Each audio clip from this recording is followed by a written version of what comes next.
America. It's a beacon to the rest of the world. And not just for our system of government, but for how it makes people feel inside.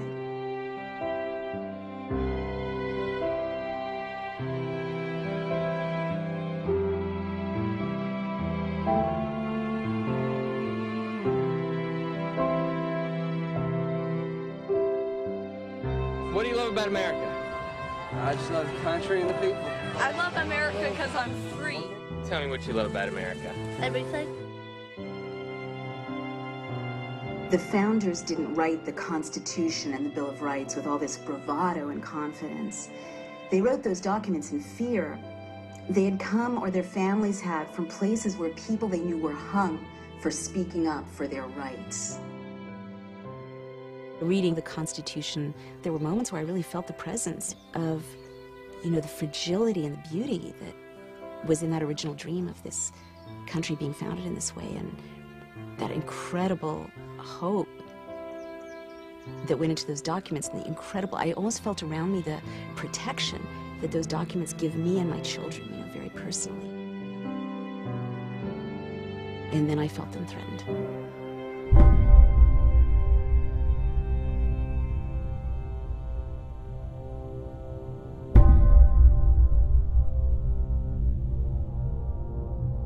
America and our friends will meet this threat with every method at our disposal.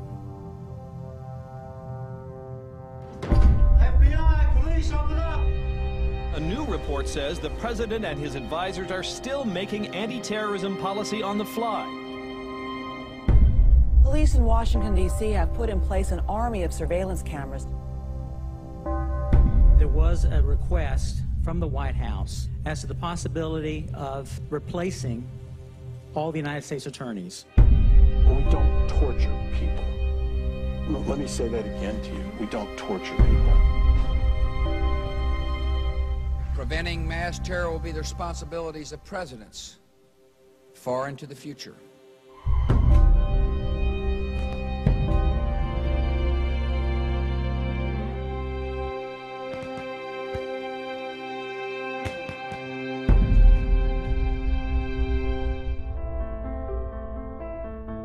I've always been a writer, and I write about politics and social issues.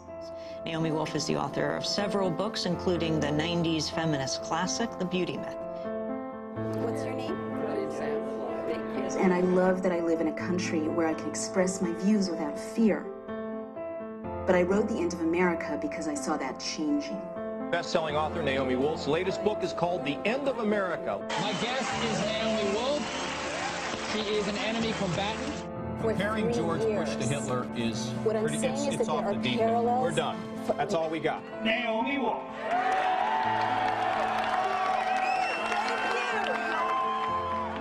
I started having conversations around the country, talking with people at town meetings. One dimension, which is a very popular site. The state is legalizing torture. This is becoming a police state. They carry out terrorist attacks. Yeah, I'm actually familiar with some. Oh, geez, yeah. And you know what really has to happen in this country is real debate has to go back to the citizens.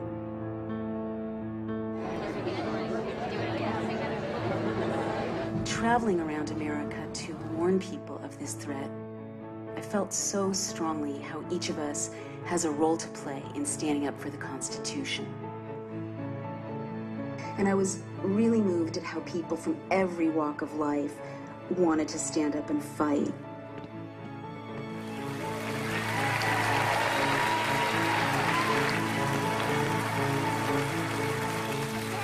So tonight I'm going to talk to you about some very disturbing warning signs that we have to pay attention to and rise up to confront. I wrote this book in a kind of desperate heat and haste last year because of an emergency I saw that we were facing. I have this friend. She and I often talk about news events together. And we would talk about the Bush administration and things that were happening, and she kept saying, they did this in Germany. They did this in Germany. And at first really I have to tell you, I thought that this was crazy talk, you know, so extreme and so out there, and, right? And I really dismissed it. And she didn't drop it. She kept saying they did this in Germany. Finally, she sat me down and she put a stack of books in front of me and she pretty much said, read. And I started to read. And as I read, literally my hair stood on end because sound bites and images and phrases were leaping off the pages and were current in the discourse around us. Little echoes from things like Homeland, the Department of Homeland Security. It used to be called domestic security, right? Homeland, Heimat, is a word that became current in National Socialist discourse in about 1931-32. The National Socialists pioneered the practice of unloading the war dead off of trains in the darkness of night so people wouldn't know the extent of the war dead. The media couldn't take pictures. This administration has also unloaded the war dead from Iraq off the planes in the middle of the night, a departure from practice. Blackwater, there was a paramilitary organization called Schwarze Wasser. And I realized from my reading that intently, strategically, systematically, a small group of people set out to undermine the Constitution, opening the door for the horror to come. And so what became so clear to me from my reading is that Germany in those years wouldn't have looked so different from today.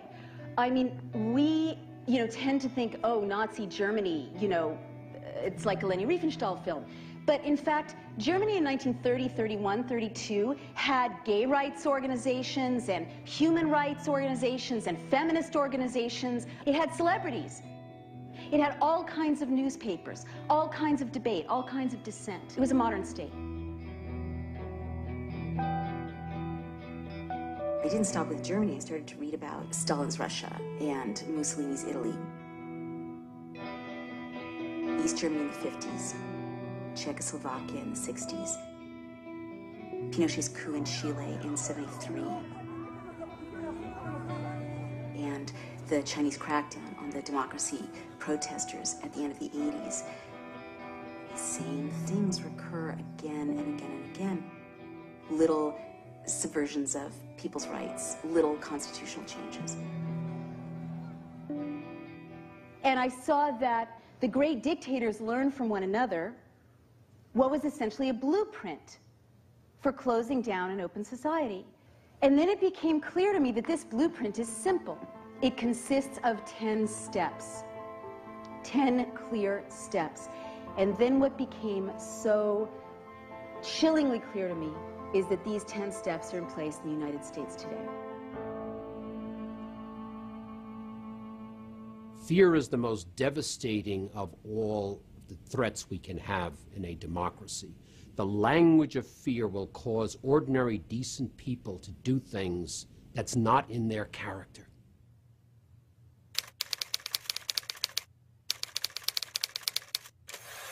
The first thing is to invoke a terrifying internal and external threat.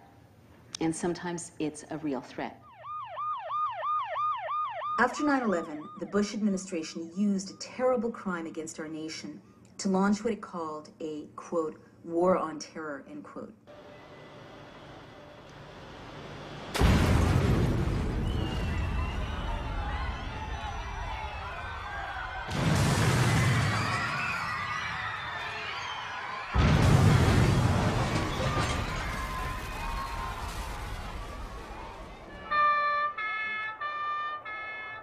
Other countries that were hit by the same bad guys went after the terrorists while still protecting the rights of their citizens. But the Bush team raised Americans' fear level as high as possible. We will discover and destroy sleeper cells. Government says because the 19 hijackers got into the country legally, investigators want to know if more terrorists have slipped in the same way. Right after 9/11, the government created the Department of Homeland Security. And one of the first things it did was literally to create a way to manipulate the levels of our fear. this is not uncommon. I wouldn't be so sure that the war on terror is real, but is also a hyped threat, right? Yellow, orange, red. Who does this? Who's really fighting terrorism? Does Israel do this? You know, they really have terrorists. And they don't say, it's an orange day, you know? Oops, it's red. You know, they're out there quietly trying to find these guys and prevent these attacks, right? And they take pride in not frightening the citizens, in having daily life go on without fear. Let me remind you of how did the National Socialists come to power? In Berlin in 1933, the German parliamentary building, the Reichstag, was set on fire. Many historians say this was a staged attack, but it was a terrible shock to people's sense of security. The National Socialists seized on this to pass laws to subvert the German Constitution. So they said, you're not patriotic unless you pass Clause 2 and later the Enabling Acts. It means the state can open your mail. It means the state can listen to your phone calls. It means that you, as Parliament, give up much of your authority to the leader. And so that legal process prepared the way for everything that followed. We see now in our own country legal maneuvers that undercut our civil liberties. By October 2001, the White House drove the USA Patriot Act through Congress. The Patriot Act is over 300 pages long. It weighed as much as a baby. It was printed at 3 in the morning, and they had to vote on it by 11 a.m. The Patriot Act gave the government access to wiretapping you, electronically surveilling you, researching your medical records, looking at your bank records, looking at your credit card statements, even looking at the books you checked out of the library, all without you ever having done anything wrong, and all without a warrant. Today we take an essential step in defeating terrorism while protecting the constitutional rights of all Americans. Congress passed a new law called the Uniting and Strengthening America by Providing Appropriate Tools Required to Intercept and Obstruct Terrorism Act of 2001. The Patriot Act. Sure is the axis of evil for bad acronyms. The Patriot Act really opened the door for what followed.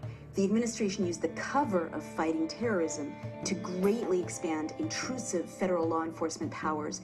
Our war on terror begins with Al-Qaeda, but it does not end there. It will not end until every terrorist group of global reach has been found, stopped, and defeated. They scared us by invoking the greatest threats of all, the weapons of mass destruction, and a false nuclear threat. There is no doubt that Saddam Hussein now has weapons of mass destruction. Remember the drumbeat, war in Iraq, we've got to invade, we've got to invade. Remember the yellow cake, thank you, in Niger.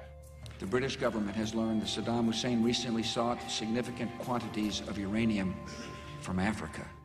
Iraq has sent agents to Niger, and they are buying yellow cake, which is used in nuclear bombs, so that, as Condoleezza Rice put it memorably, we cannot wait for the smoking gun to come in the form of a mushroom cloud. This scared me. Did it scare you? No? Well, you're smarter than I am. But this was completely fake. And up and down, we now know, up and down the State Department, people were like, fake, fake, don't do it, don't do it. But they hyped this threat.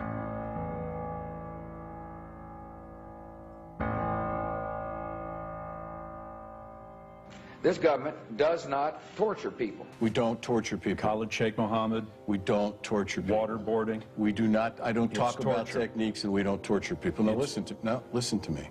I want you to listen to me.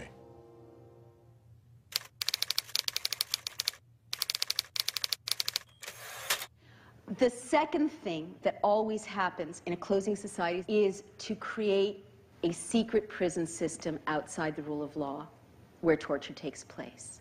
And by secret, I mean unaccountable.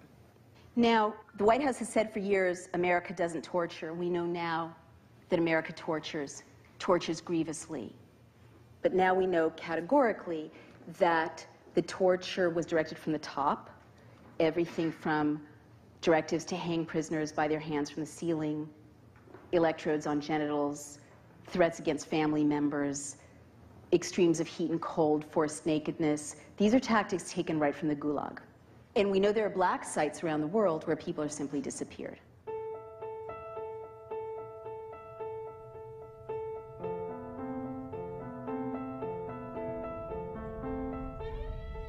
The secret prisons and Guantanamo became settings where U.S. agents tortured prisoners. The administration defended torture as being necessary to save American lives.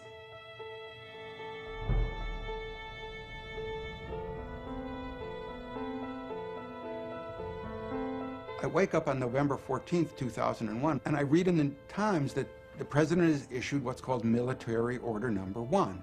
And it is an order of the president's that he issues as the commander-in-chief, essentially says that the president can pick up any non-citizen anywhere in the world who the president thinks might be involved in terrorism. The hunt is on. They're enemy combatants and terrorists who are being detained for acts of war against our country. And that is why different rules have to apply. When people are unpopular, vilified, painted as devils, that's when rights get swept aside. So the administration sought to redefine torture. John Yoo wrote a memo in 2002 that was a semantics game, a really evil semantics game that sought to redefine torture narrowly to just two criteria. One was organ failure, and the other was that severe pain and suffering must be inflicted with specific intent. And anything less than that did not, according to this memo, constitute torture. Okay, look, you contributed to the writing of the 2002 memo, is that right? Yes, sir. The memo was implemented at some point, is that right? What do you mean by implemented, sir? What I mean by implemented is the guidance that was set forth in that legal memorandum was followed and put into action. Do you understand what I mean by implemented now, sir? So you're asking me, was the memo followed? Was the memo followed by... I'm not going to get into semantical games with you in this 5 minutes. I need you to answer the question or refuse to. The Army had for decades a manual on interrogation. It approved 16 methods of interrogation. Rumsfeld then directed to expand the 16 methods of interrogation to 35, and that started our downfall. I don't see people kind of bringing the nation to a halt in protest against what's being done to these detainees. And even decent people say that they can't get that worked up about it. I mean, these people are represented as the worst of the worst. So quite apart from the morality of the torture of prisoners in our custody, quite apart from the fact that the Constitution forbids cruel and unusual punishment, quite apart from the fact that it's against the law, U.S. law as well as international law. So why should we care that brown people with Muslim names are being tortured? We should care for our own sakes because of the record of history. When you look at Germany, you see this clear pattern.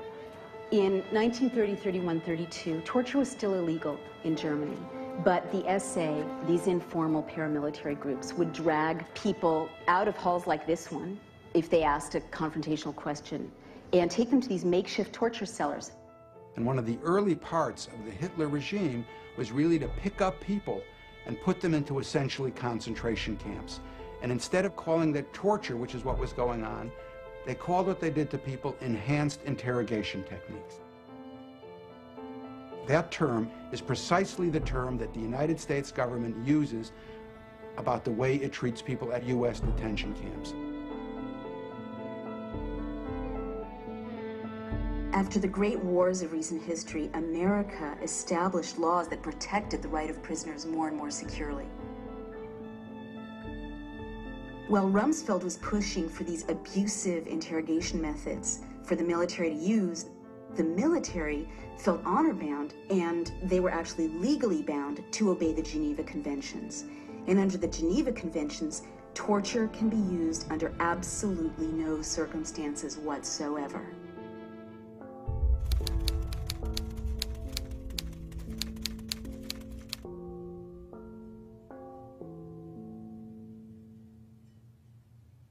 If you look at it pragmatically, does torture work? Does it do what you want to do, which is to save innocent life? And the answer is no, it doesn't.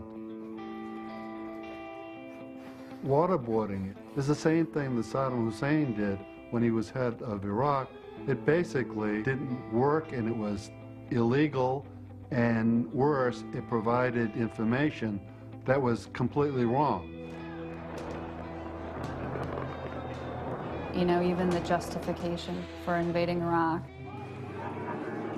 for killing hundreds of thousands of people in Iraq, was based on a lie. It was based on a false confession obtained through torture.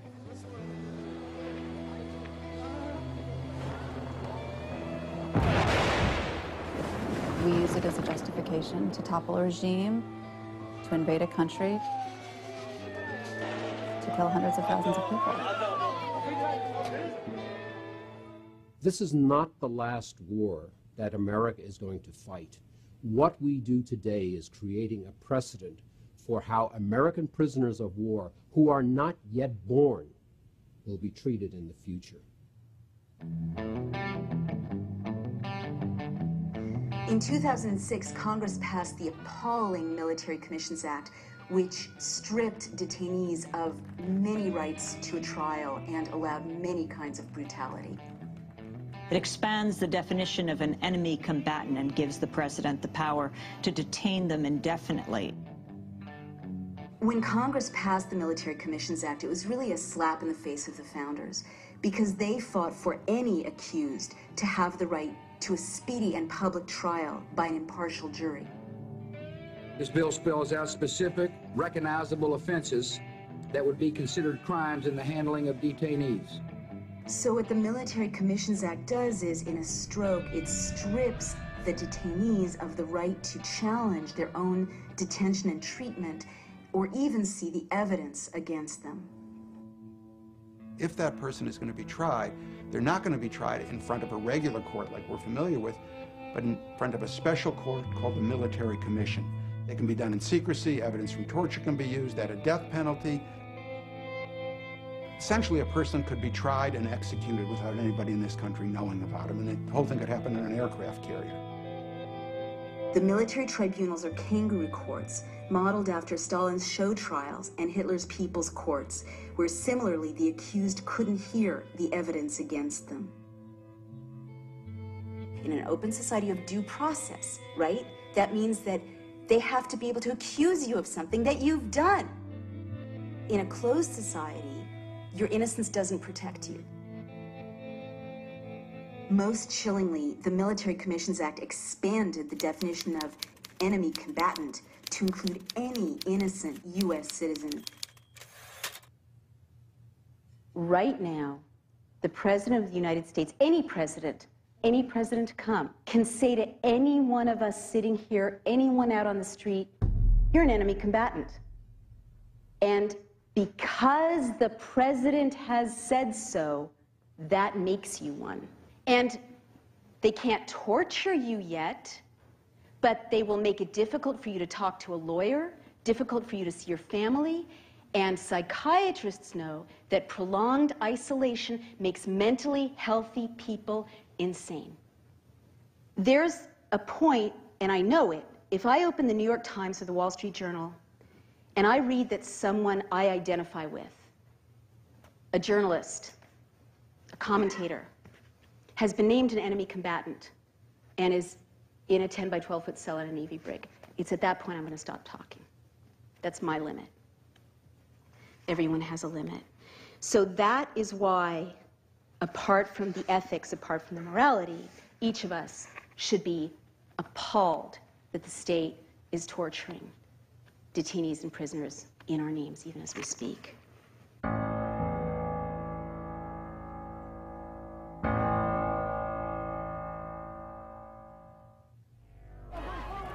We have difficult work to do in Iraq.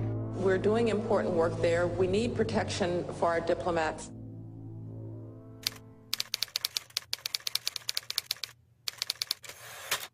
The third thing a would-be dictator always does is to create a paramilitary force that is not directed by the people.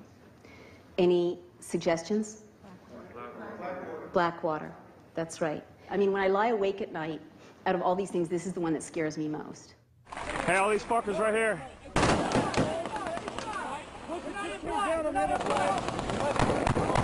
Blackwater is a paramilitary force headed by a guy, Eric Prince, with close ties to the White House. Eric Prince's family's wealth has contributed over $2.4 million to the Republican Party and its candidates. Blackwater alone has secured more than $500 million in federal security contracts since the year 2000. Two-thirds of those contracts are what is known as no bids. Who needs ammo? Lay on it, son.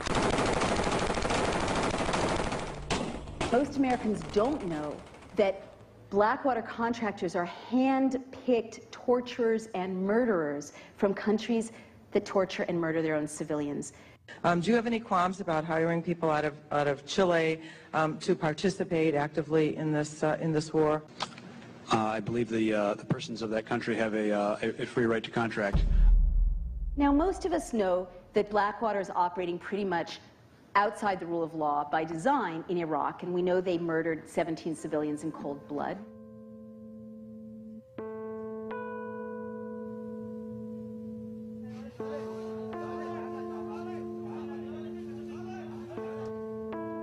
Having used security contractors in place of our soldiers and in a security capacity, we still haven't come down to the bottom line of how they will be held accountable.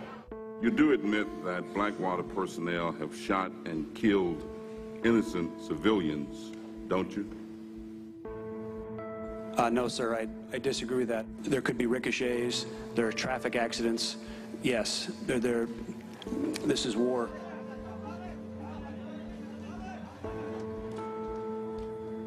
Can you tell me, was an investigation ever conducted? Congressman, if you will, we will get back to you with the full details. Are you refusing to answer, or is that... Congressman, I will have to check on that for you. We've had a better response from Blackwater than we have from the State Department on getting information. It's a question of when things go wrong, where is the accountability? When the FBI tried to investigate, the State Department blocked the investigation. Now, when the state starts to protect its own murderers, a very dangerous corner has been turned. I asked your Secretary of Defense a couple months ago what law governs their actions. Mr. I was going to ask him. Go ahead.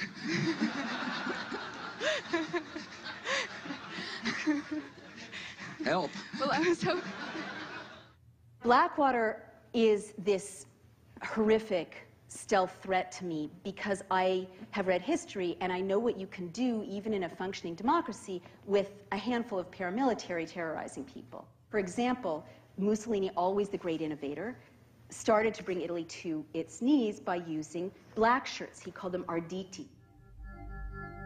They were veterans returning from the war, and he would send them in a targeted way, go beat up that newspaper editor, go beat up this politician.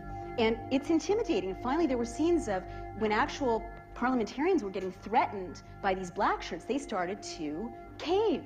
And this prepared the way for Mussolini to triumph. And so, of course, Hitler knew something that worked when he saw it, so he deployed the brown shirts. So why is a paramilitary force so alarming? Why do we have the Fourth Amendment? The founders knew what it does to ordinary citizens to have a standing army that is directed not by the people, not accountable to the people. They made sure that the National Guard, our militias, are answerable to the people. That's why they made sure that there's posse comitatus, which means that the police are a domestic force, a civilian force, that we don't have a military occupation of our streets, okay? And that's one of the things that makes the United States different from countries all over the world where they know the state can break in.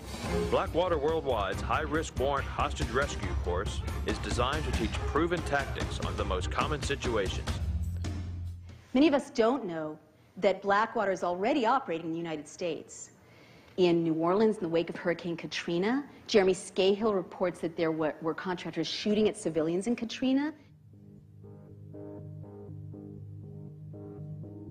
I was in New Orleans in the aftermath of Hurricane Katrina, and I saw Blackwater mercenaries speeding up and down the streets in unmarked cars, heavily armed with M4 machine guns, flak jackets, other weapons strapped to their legs.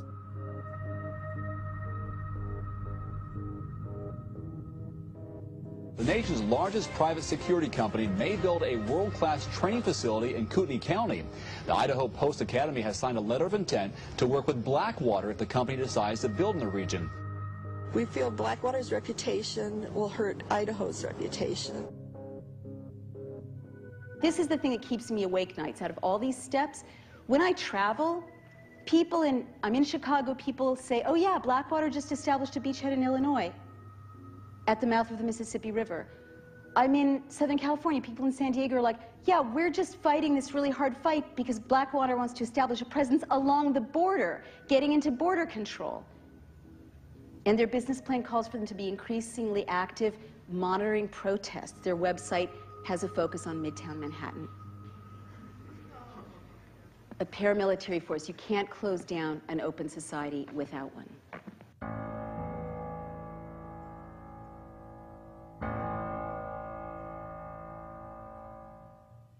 We've got a crisis. We're at war. The enemy is plotting to attack us. This proposal will allow us to gather intelligence information on that enemy that we otherwise would not get.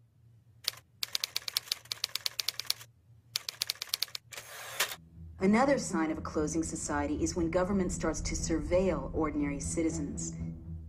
Mussolini pioneered this. Hitler set up neighborhood spies, East Germany developed the Stasi, and China today has the Dangan system. You need a surveillance apparatus to close an open society. Most of us know that our emails can be read and our phone calls can be listened into. But most people, I would have to say quite naively, think, well, if I'm not doing anything wrong, why does it matter?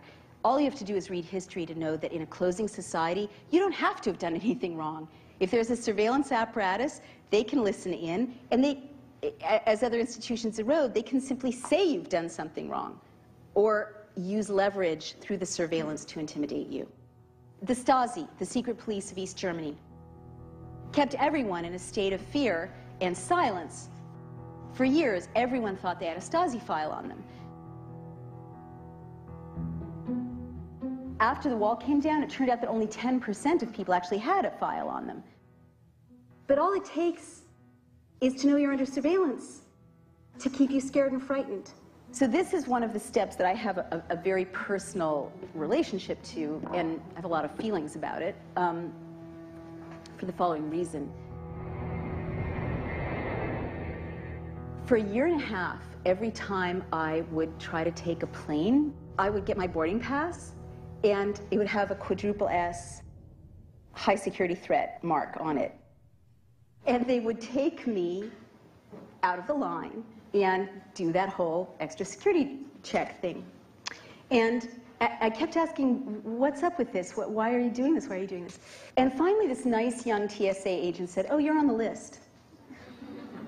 And I'm like, the list? I'm on the list? How was Nazi Germany able to round up so many Jews so quickly? Because they had mechanized the list. Again, how did Pinochet manage to round up mass arrests? Mass arrests are always a hallmark of a closing society. Thousands, tens of thousands of people in a notorious soccer stadium. The list. Every closing society keeps a list.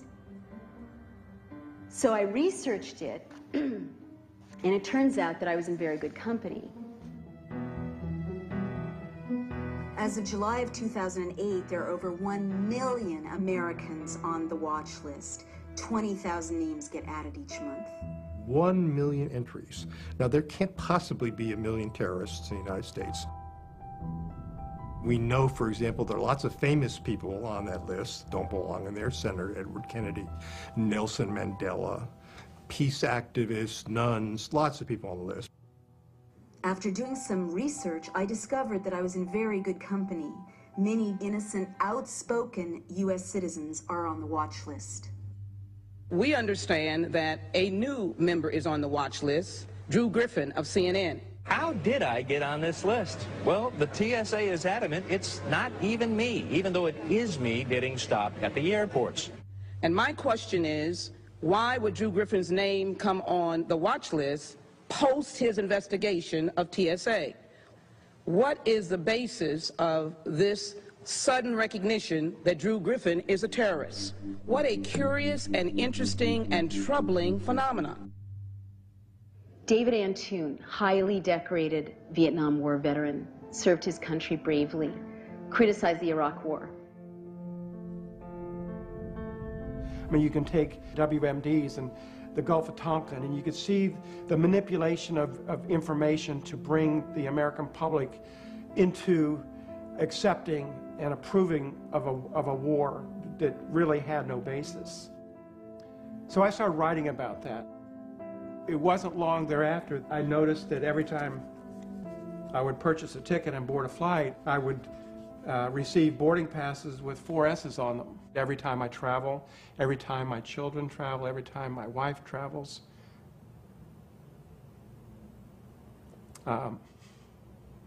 Every time my 86-year-old mother travels. They're all on the watch list. So, you know, it's an inconvenience, but it's insulting.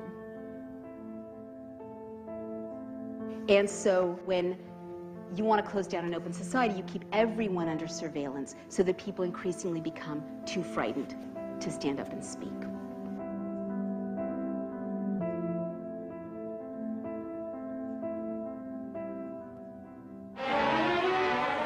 To one of these meetings came a young FBI agent, bringing with him, concealed among groceries, a portable radio transmitter. The ties of blood that bind us to the German fatherland can never be broken.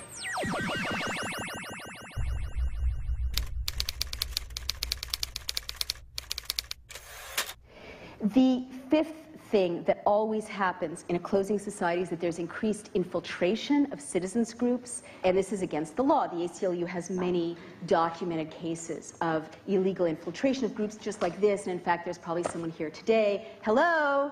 You know, I hope your audio is working well.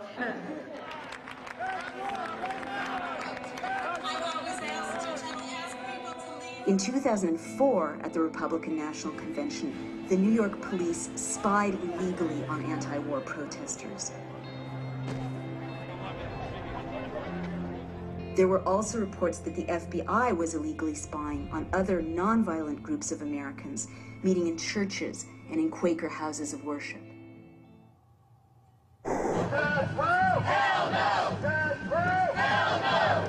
State police documents obtained by the ACLU reveal that undercover cops infiltrated local groups opposed to the death penalty and the war.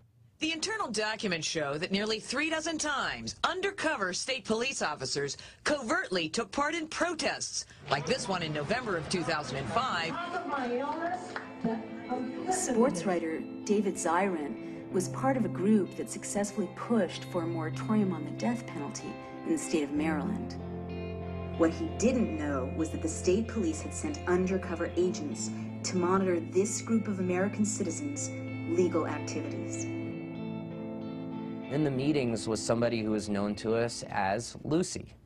And Lucy would sit there, she was, the word that keeps coming to mind was peppy. Like she would sit there with a big smile on her face and ask lots of questions and take notes.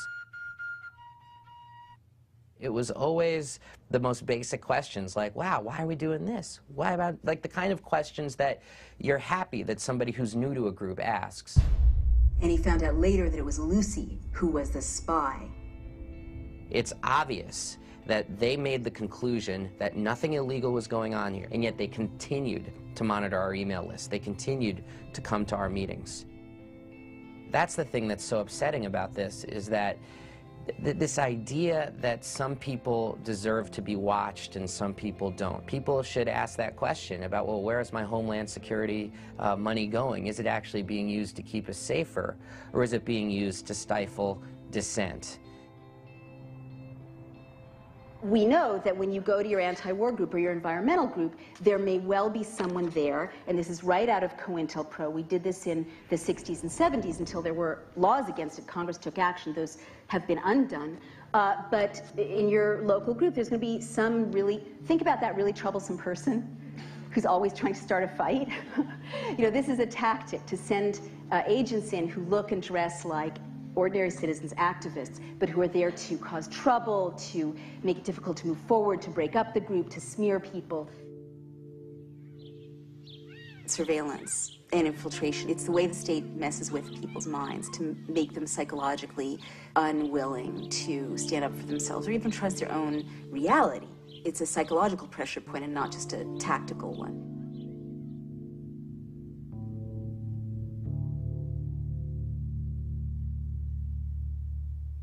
The Bush administration says a president's warfighting powers include authority to detain enemy combatants, even when they're U.S. citizens.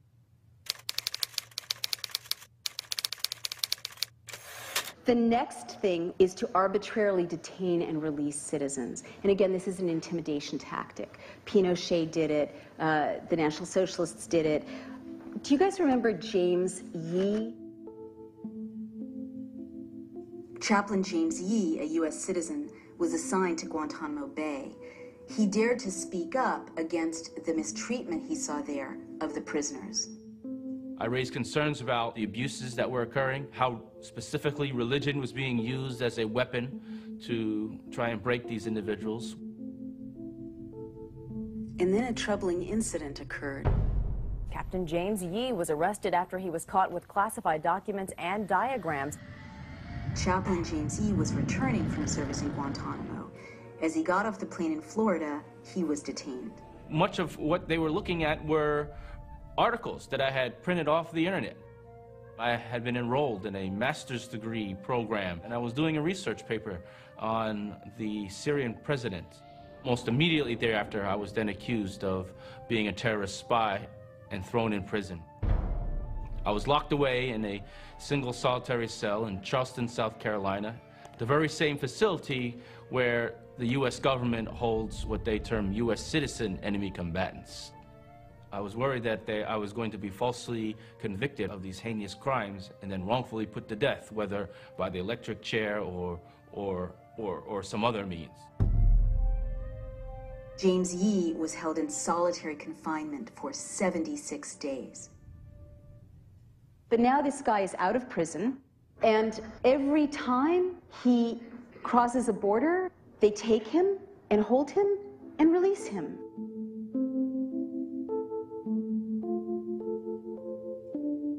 My life would be forever affected by the constant surveillance that the American government puts on its U.S. citizens.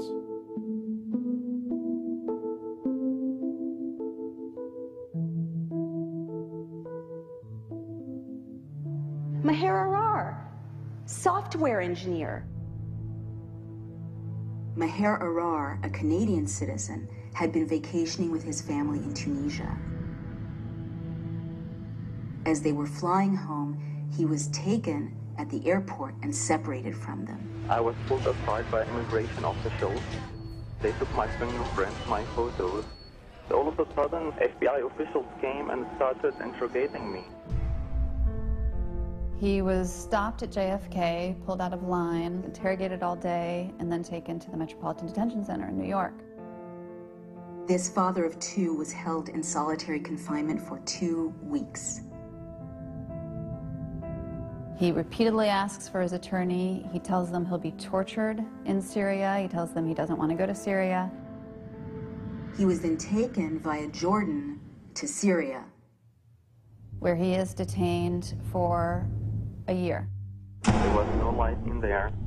It was 3 feet wide, 6 feet deep, and 7 feet high. It was a torture chamber. He was whipped with an electrical cable. He was interrogated for up to 18 hours a day.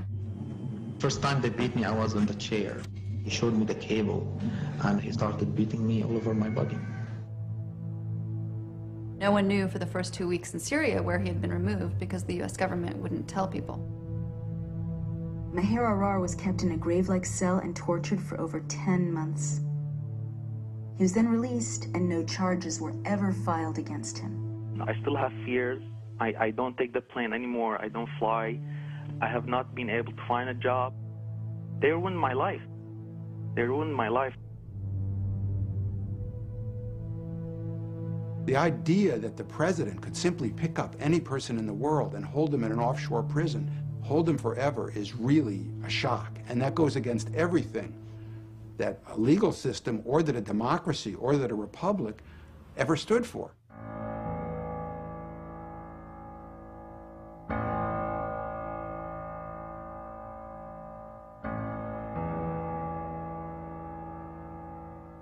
Wir haben ein deutsches Theater, einen deutschen Film, eine deutsche Presse, ein deutsches Schrifttum, eine deutsche bildende Kunst und einen deutschen Rundfunk.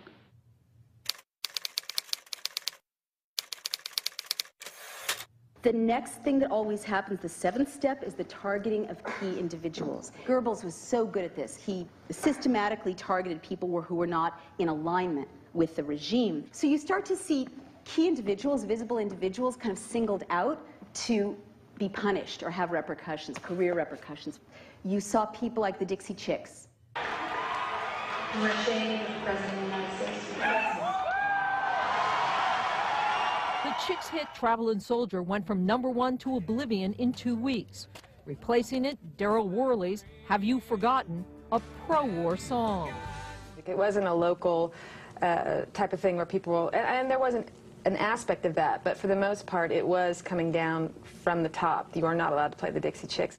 One random comment, they wished Bush wasn't from Texas. Next thing you know, Clear Channel, which has close ties to the White House, is making sure that radio stations are not playing their music. We don't have a stage and a microphone. All we have is our checkbook when we go pay for the CDs and the tickets and the t-shirts and all the stuff we've paid too much money for. And then, another one of these echoes, you hear about spontaneous CD burnings of Dixie Chicks CDs all over the South. And you know there's something funny going on with this because CDs don't burn. What does this echo? Book burnings, of course. In April of 1933, Goebbels orchestrated spontaneous book burnings where students were supposed to pile up books by people who were critical of the regime and trash them, set them on fire. You saw people like Dan Rather, a critical report of Bush's service. CBS News, 60 Minutes, and this reporter drew fire today over our reports that raised questions about President Bush's military service record. Subsequently, the White House put so much pressure on his employer that Dan Rather now claims in a lawsuit that his employers caved to White House pressure and drove him out of his job. The central thing here is you can't have freedom of the press if you're going to have large, big corporations and big government intruding and intimidating in newsrooms. The chilling effect of investigative reporting is going to be something we don't want to see. Many visible people cited Valerie Plame. My name and identity were carelessly and recklessly abused by senior government officials in both the White House and the State Department. She was singled out to punish her husband, who had blown the whistle about the president's lie about yellow cake uranium. After a CIA-sponsored trip to Africa, her husband, Joe Wilson, wrote this article attacking the rationale for war, that Iraq had weapons of mass destruction. Dick Cheney was furious, and when he found out Wilson's wife worked at the CIA, he wanted to use her to discredit him. It's claimed in retaliation, Scooter Libby leaked the fact that Wilson's wife, Valerie Plame, was a CIA operative. And you're convinced that's why they did it, is because they didn't like what you were saying? Well, I actually think that it was more nefarious than that. I think that they were doing it because they had every intention of trying to protect the cover-up of the lies and disinformation that provided the justification for war in the first place. They purposefully outed a CIA agent, Valerie Plame. That's not treason anymore, outing a spy? Did I mention it was one of our spies? Did the July 14th column destroy your covert position and your classified status? Yes, it did. I could no longer perform the work for which I had been highly trained, and so that career path was terminated. It was her whole career, and her whole career depended on keeping the cover, and they deliberately went out and trashed her. Valerie Plame, her career ended, her life endangered, those of the people around her endangered. And she says in her memoir that when she went out on her back porch, to look at her back porch rather, and she has 2 toddlers, she saw that the bolts holding the deck up 20 feet off the ground had been loosened. That's right, targeting key individuals.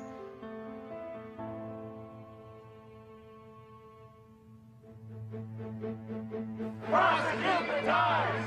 Prosecute the Times! Prosecute the Times!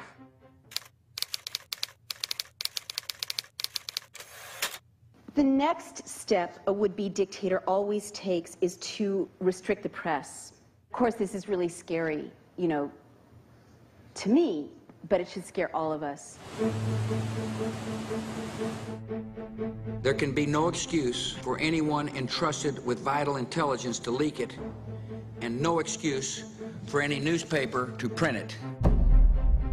Bill Keller, the executive editor of the New York Times, chose to publish a story that revealed that the White House, under the guise of fighting terror, was secretly and illegally monitoring financial transactions through a Belgian telecom company called SWIFT. Some in the press, in particular the New York Times, have made the job of defending against further terrorist attacks more difficult by insisting on publishing detailed information about vital national security programs. There was this drumbeat of sound bites from the White House. Treason, treason, treason. Right-wing pundits and elected officials immediately called for the prosecution of the New York Times and its confidential sources under the Espionage Act. And I'm calling on the Attorney General to begin a criminal investigation and prosecution of the New York Times, its reporters, the editors that worked on this, and the publisher. Other pundits used White House sound bites that called for Bill Keller's prosecution on the basis of treason. Anybody who leaks or publishes classified data in a time of war in a highly successful program such as the SWIFT base, they should be tried for treason. If they were found guilty of treason, I would have no problem with them being executed.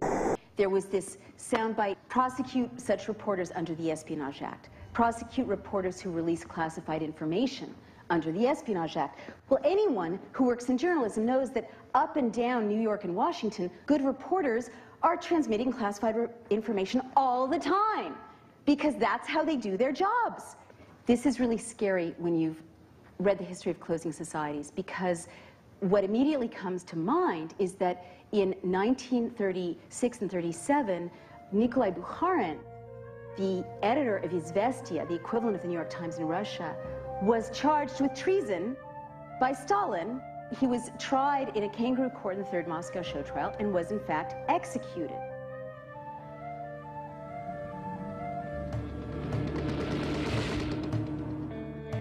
The Espionage Act of 1917 was passed in the run-up to the First World War. The Espionage Act basically made it a crime to criticize the war. It equated dissent with espionage. And what it did was it allowed agents of the state to round up ordinary citizens, librarians, activists, labor leaders, journalists, without warrants. Often these people were beaten, they were imprisoned. Eugene Debs, a presidential candidate at the time, was sentenced to 10 years in prison under the Espionage Act. His crime? He had given a speech about the First Amendment. So this sweep of the Espionage Act silenced dissent in the United States for a decade. So when you start to hear this drumbeat, treason, treason, espionage, espionage, try them under the Espionage Act, you know that you have moved into a very dangerous place in a closing society. Bilal Hussein was an AP photographer. He was part of a team of photojournalists who were nominated for a Pulitzer Prize for their documentation of the war in Fallujah.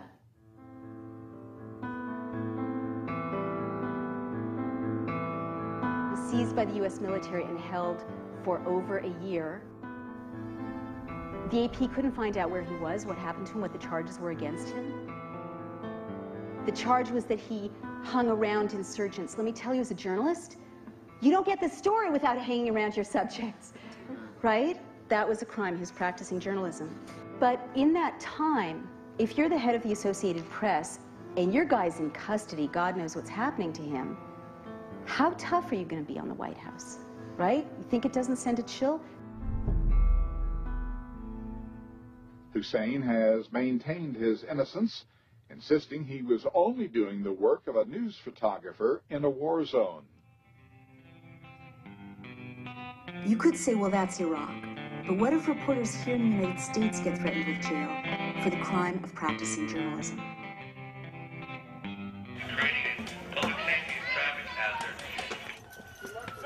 Get back! Everybody get back! Everybody step back!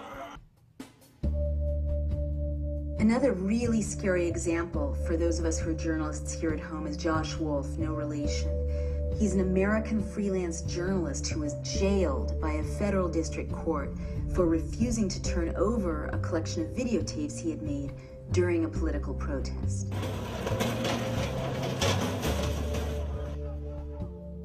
About 2 days after I filmed that protest, the FBI showed up at my house and asked a bunch of questions and wanted to obtain a copy of the full tape.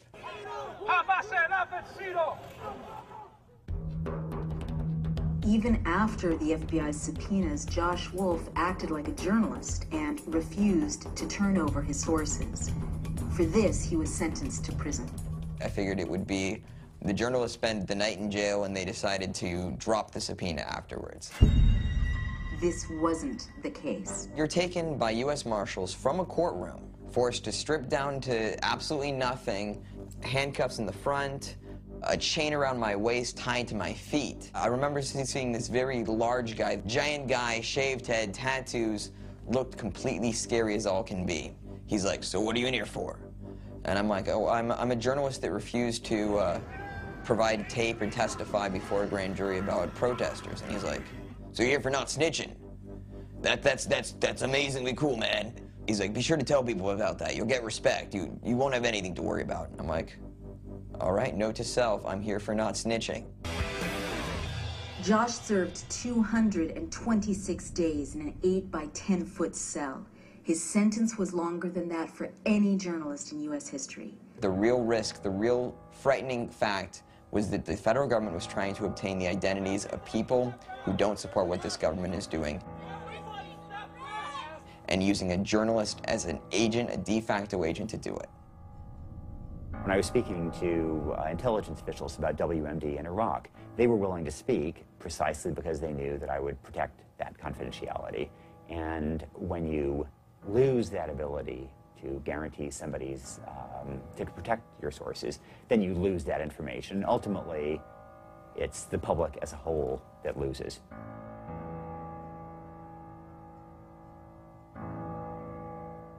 Move! Move! Move! Gentlemen being arrested, and there are a lot of us, but what the fuck? Look at this shit!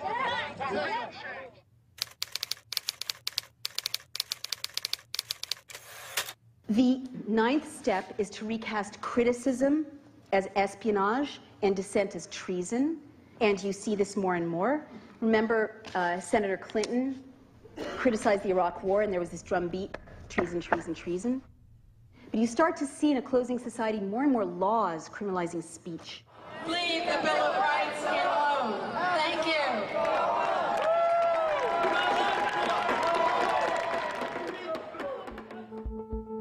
We already saw the White House use laws to silence dissent.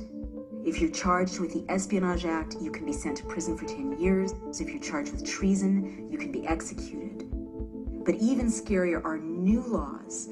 One that's been passed redefines protest as terrorism, and another that's been proposed simply criminalizes free speech.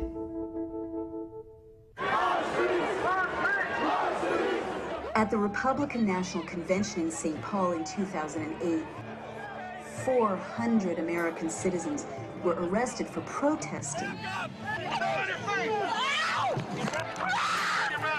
Over 100 were charged with felonies, and dozens of reporters were arrested.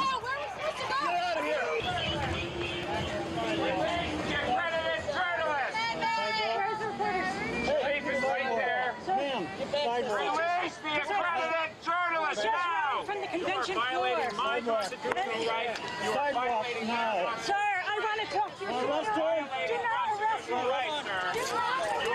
Right there. You're under arrest. Stay right there. Back up. Back up. Among those reporters arrested was Amy Goodman, journalist and host of the program Democracy Now! Amy, we're going to get you out of here very soon. Yes.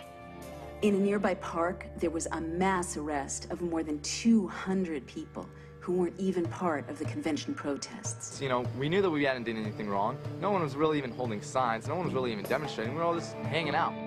Out of nowhere, the police tightened in, and everyone's kind of getting nervous at this point. And they get on the bullhorn and they say, "Ladies and gentlemen, you're all under arrest."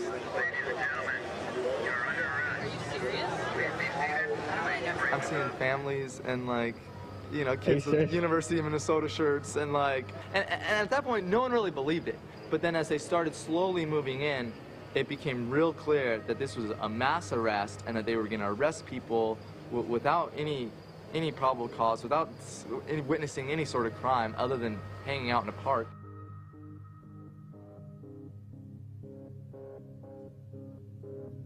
Under the Minnesota Patriot Act, 8 American citizens protesting the convention were later charged with terrorism. Get back, H.R. 1955, which blessedly hasn't passed so far, partly because we've been out there beating the drum about it. It was a bill with lots of support, passed in the House, on the way to the Senate, which would basically criminalize this conversation, because it was so loosely worded that it criminalized any advocacy of the use of force against the government. Now, this is right out of Stalin's playbook. It was so loosely worded that if you say, as I'm going to say at the end of this, we need to investigate and prosecute anyone who's committed crimes in the White House, that's criminal. And it would implicate you, by the way, as being supporters of criminalized speech. And that is the hallmark of a closing society, because there's now an effort afoot to recast anyone who's critical of the state as a terrorist.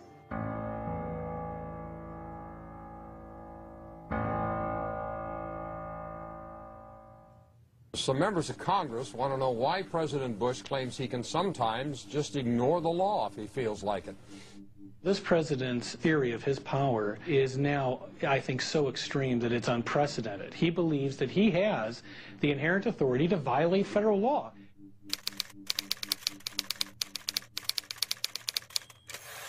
Step 10 is the subversion of the rule of law. You saw it in Italy very clearly. Mussolini just started to ignore Parliament. But Parliament kept saying, hey, we're Parliament. You can't just ignore us. Is this sounding familiar? Yeah.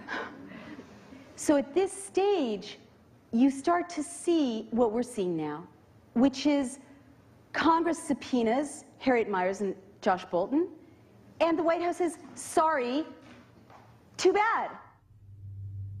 So under the rule of law, that's contempt of Congress, and it's illegal, right? But Congress is like, no, no, no, you don't understand. We're Congress.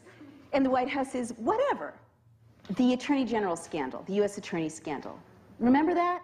There was a request from the White House as to the possibility of replacing all the United States attorneys. When I was first reading about it, there were 8 or 9 U.S. attorneys that had been targeted to be moved out. And I was reading Goebbels, so I thought, I bet they tried to purge them all. And sure enough, the missing emails that we can't surface, they're gone, would show testimony proves that there was discussion about purging all the U.S. attorneys at once. So why is this relevant? Again, in 1933, this very critical year, in 1 month, Goebbels purged all the attorneys and the judges, and he replaced them with his own guys. Once you do that, you can still have elections. You can still have a judiciary. You just don't have freedom. The president, with signing statements, which he's used more than any other president, basically says, sorry, Congress, I don't care what you think. Senate Judiciary Committee Chairman Arlen Specter is holding hearings on Mr. Bush's use of something called bill signing statements.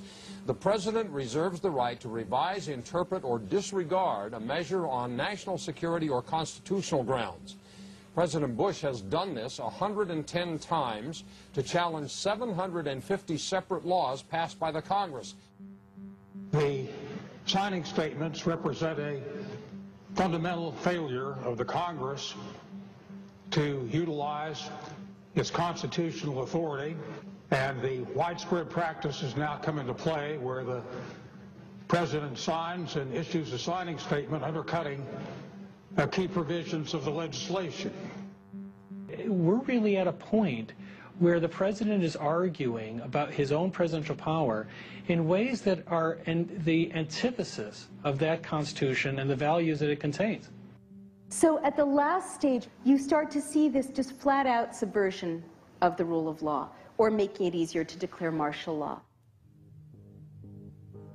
Beginning in October, the Army plans to station an active unit inside the United States for the first time to serve as an on-call federal response in times of emergency. On October 1st, 2008, the president deployed a combat brigade from Iraq to the United States of America. 3,000 to 4,000 soldiers will appear on American streets. Their mandate is to engage in quote-unquote crowd control and to subdue individuals who are posing a threat to public order. This damage has been done to pull the last threads out, to make it look like a democracy, but make sure that essentially the pendulum cannot swing. Does the pendulum swing back? Can it? Will it? Well, unfortunately, civil liberties don't swing back like other issues. Civil liberties is a very precious commodity. When you lose them, it tends to run out of your hand like sand, and it's hard to get it back. Once we lose these powers, once we lose these separation of the branches of government, no executive is going to voluntarily say, okay, Congress, you can have your power back. Citizens, you can have your power back. Democracy is hard. And if you can intimidate the opposition, what leader isn't tempted by that? This is the truth the founders knew. The window is closing, but it hasn't closed. And if we rise up together, there's no force on earth that can restrain us. The most important thing our founders left us is a psychology of liberty. Take back this country.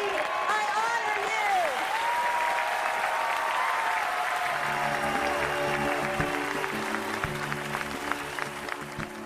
That rule of law feels to me that it's been grievously injured in the aftermath of 9/11. And I hope that we're going to come to a time when we have some kind of a national commission that will look back at what we've done and will begin to repair that damage.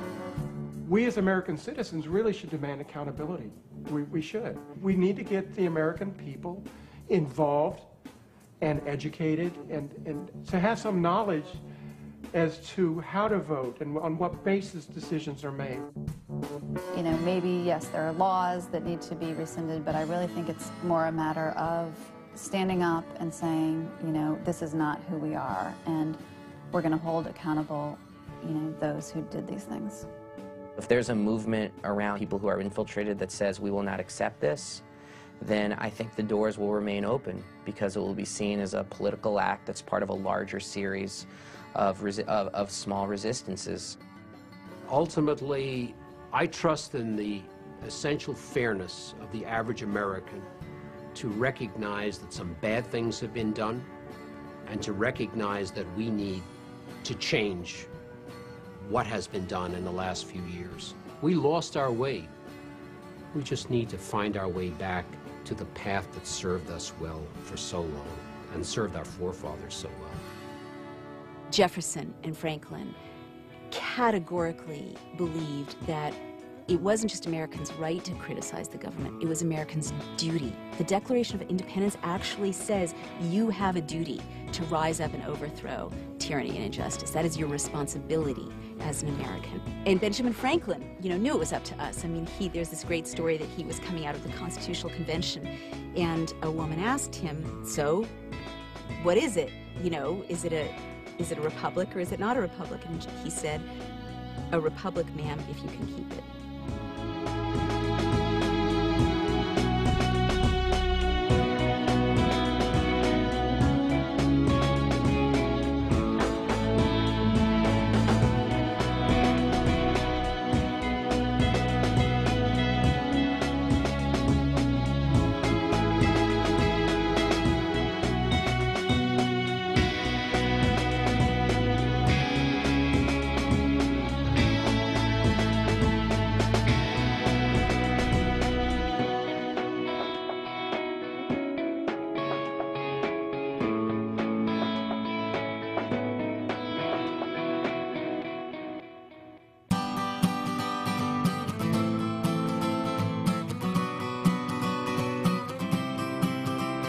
It's a quote from Edward Abbey, and it says, "A patriot must be ready to defend his country against his government."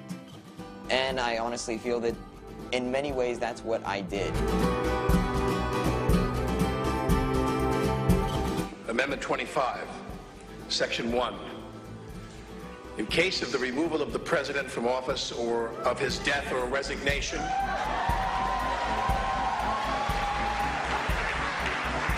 the Vice President shall become President.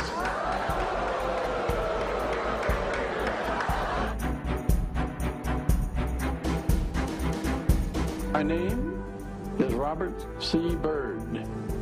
I am a United States Senator, and I am an American.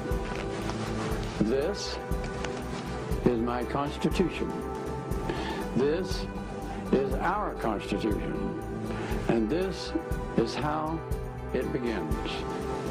We, the people of the United States, in order to form a more perfect union, establish justice, ensure domestic tranquility, provide for the common defense, promote the general welfare, and secure the blessings of liberty. If this were a dictatorship, it'd be a heck of a lot easier. Just so long as I'm the dictator.